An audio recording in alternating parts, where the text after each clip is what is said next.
திருப்பரங்குன்றம் மலை பிரச்சினை. சிக்கந்தர் தர்காவில் வழிபாடு நடத்திட தடை விதிக்க வேண்டும். வீட்டு காவலில் வைக்கப்பட்டுள்ள சக்தி சேனா தலைவர் அன்புமாரி அறிக்கை விடுத்துள்ளார்.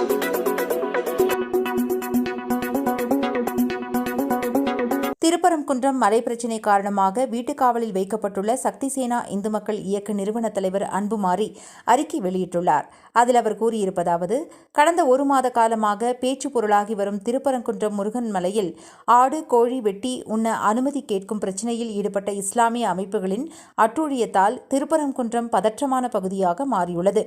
கந்தர் மலையை சிக்கந்தர் மலை என கூறி அபகரிக்கும் எண்ணத்தோடு செயல்படும் இஸ்லாமிய அமைப்பு தலைவர்கள் மற்றும் MP நவாஸ்கனி ஆகியோர் திருப்பரங்குன்றம் மலை சிக்கந்தர் மலை என்று உரிமை கொண்டாடி வருகின்றனர்.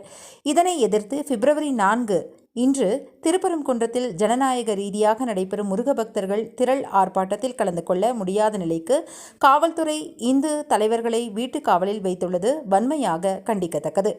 தமிழகத்தில் சட்டம் ஒழுங்கு பிரச்சினையை ஏற்படுத்த துடிக்கும் இஸ்லாமிய மத அடிப்படைவாதிகள் மீது நடவடிக்கை எடுக்காமல் முருக பக்தர்களை கைது செய்வது எவ்விதத்தில் நியாயம்?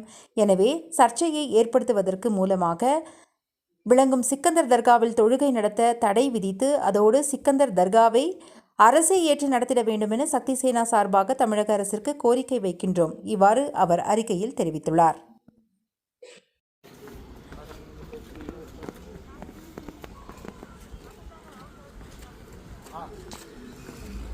சரி.